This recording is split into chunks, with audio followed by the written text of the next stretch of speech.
Coming up on Mountain News this morning, a child was sent to the hospital after being attacked by multiple dogs. And you better make plans because the Kentucky primary is just 1 week away. Dedicated to Eastern and Southern Kentucky, this is WYMT Mountain News This Morning. Good morning, I'm Olivia Calfee. We are coming up on 6:30 on Tuesday, May 14th. Now let's go ahead and send it over to Tim Drawbridge for a look at your forecast this morning. Good morning, Olivia. Good morning, everyone. Mid-50s as we've got the cloud cover issues outside our door, and we'll see if the technology here cooperates one more time. And we do have some showers that have been on the pinpoint Doppler radar this morning across the eastern portions of Kentucky. Temperature-wise, we're generally 55 to near 60, lower 60s as you end up leaving Laurel County on into Pulaski and Wayne counties. All right, here we go. The composite image showing a few lingering showers. We may be able to regenerate here, a few more showers here across eastern and southern Kentucky over the next hour or two. Otherwise, the main focus now will start to take place with that complex coming in for the second half of your Tuesday. So maybe a couple of more showers. Otherwise, we look for some breaks of sunshine with the shower and thunder shower pattern reigniting this afternoon into this evening. Some heavy rainfall will be possible with a high today and hazard up to 75. More about your first alert 7-day forecast in just a few moments. Olivia. Tim, thank you. A young southern Kentucky boy is in the hospital after a pack of dogs attacked him. Some of the dogs have been caught since it happened yesterday morning in the Rockholds community of Whitley County. WYMT's Phil Pendleton talked to local leaders about what happened. 4 dogs were rounded up Monday after a 2-year-old was attacked. It happened after a family went to a home on Johnny Hollow Road in Rockholds. From what I can understand from the Sheriff's Department's interviews, there was a surprise visit to the house, and there had been a lot of dogs around the house. The parents told the children to stay in the car, but the 2-year-old slipped out and was attacked. I think the homeowner claims that they were just wild dogs, but I think he had been feeding them some, so they'd been coming back to that residence. This did happen close to an elementary school, and at one time, school leaders were told to keep the kids inside, to keep them away from the playgrounds until the situation could be settled. Animal control officers were joined by emergency management, sheriff's deputies, and others who one by one found a total of 4 dogs, and there could possibly be others. The emergency management director was bitten as well. They believe they found the most aggressive one, which was a beagle mix. I think in certain circumstances when dogs get aggressive together, there's a level of competition and it kind of builds on itself, and that may have been part of the circumstance today. The boy was airlifted to a Tennessee hospital. His mother told police that he was in stable condition. Officials say they're looking for at least 1 more dog in connection to the attack. In Whitley County, Phil Pendleton, WYMT Mountain News. The dogs were taken to an animal shelter for what is called bite hold, which is similar to quarantine.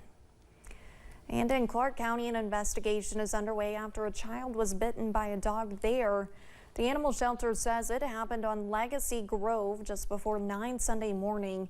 They say the dog owner was present, but no one was able to identify or reach them. The shelter says the dog is described as a male large black pit bull breed. If you know anything about the dog, its owner, or the incident, you can call the Clark County Health Department or the animal shelter. A man is accused of almost hitting a KSP trooper in Rockcastle County. Thomas Deese is charged with fleeing, resisting arrest, and wanton endangerment. His arrest citation shows a trooper tried to stop him earlier this month. The trooper says Deese had an active warrant. The citation says Deese took off in his car and almost hit the trooper. They later found the car abandoned. Troopers found Deese about a week later. A Madison County man is facing drug trafficking charges in Wayne County. Through an investigation by the sheriff's office, the man traveled there Sunday carrying illegal narcotics and a gun. During a traffic stop, police found the gun and the narcotics. Robert Newcomb admitted to being a convicted felon and having marijuana in the vehicle. After Newcomb was arrested, police found 3 bags of meth, 2 bags of marijuana, and other drug paraphernalia in the vehicle. Police in Pulaski County are asking for help finding a woman who they say was last seen in Somerset. Sarah Stevens, or Alicia Jasper, was last seen leaving her home at around 10:30 Sunday night in the Winter Circle Drive area. Somerset PD says she is 4 feet 11 inches tall and weighs 95 pounds. She has green eyes and reddish hair and was last seen wearing black clothing. If you have any information, you are asked to call 911. Fire crews in southern Kentucky responded to a structure fire late Sunday night.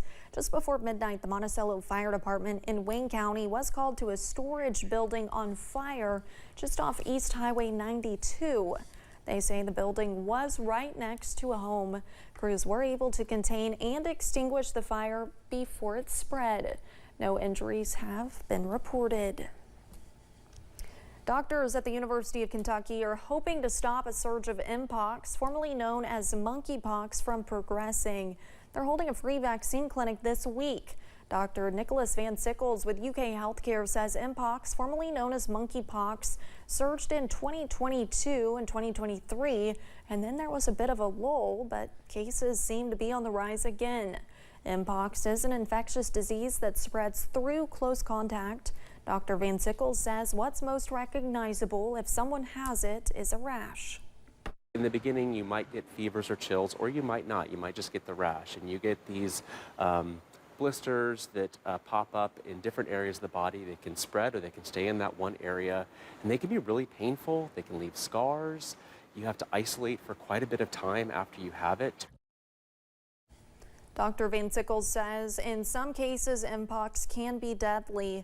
He says the cases they're seeing currently are in people who are unvaccinated or who have only gotten 1 dose of the 2-dose vaccine. And with the Kentucky primary election being next Tuesday, officials across the Commonwealth are getting ready for the big day. WYMT's RJ Johnson shares how they are preparing for the hiccups that sometimes come with Election Day. Next week, Kentuckians will be hitting the polls for the 2024 primary election. However, clerks' offices have already begun preparing for the day. Getting everything loaded on the iPads, the rosters, getting all the machines ready to go. Getting our precinct, our polling places ready. It's pretty simple, but you've got to go through the same routine you do every election. Knott County Clerk Reese Cornett says while they do not expect the biggest crowd for primaries, they might have more voters for one topic in the county. Well, where we got the wet dry vote, I think it'd be a little more than what we expected in this type of voting. Primary, a lot of people don't get out, and it's not a big ballot this time. So on the Democrat, but the Republicans get a little good-sized ballot. But I don't know. I expect at least 15-20% because of the absentee, because of the wet dry vote. Letcher County Deputy Clerks Bethany Maggard and Angie Back say in cases of technical difficulties, they bring extra iPads for people to use. We usually send a backup just in case something was to go down that's ready to go.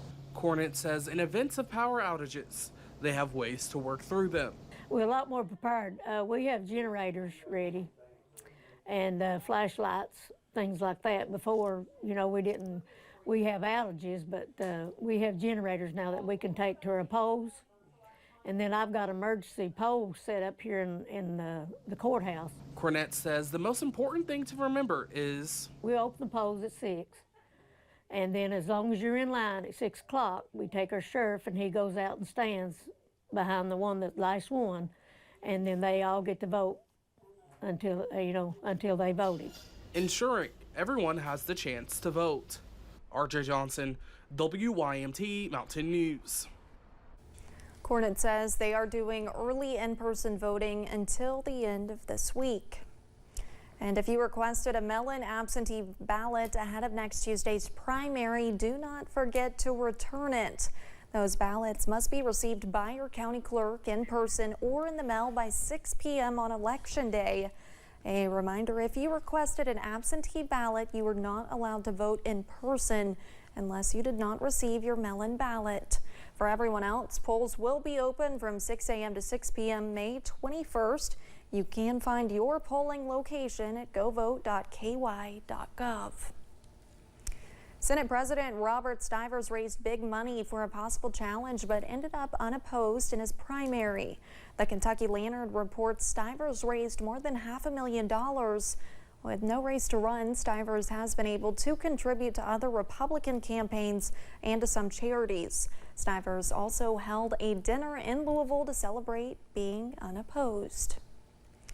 Officials with the Transportation Cabinet District out of Pikeville have announced traffic delays and lane reductions for a section of US 23 in Pike County. The lane reductions and traffic delays will be near the Cedar Creek Hambly Boulevard exit. City of Pikeville officials are doing a permitted utility rehab project at milepoint 24.3 to rehabilitate and repair utilities that run under the bridge and project area. The work is expected to last 3 to 4 weeks.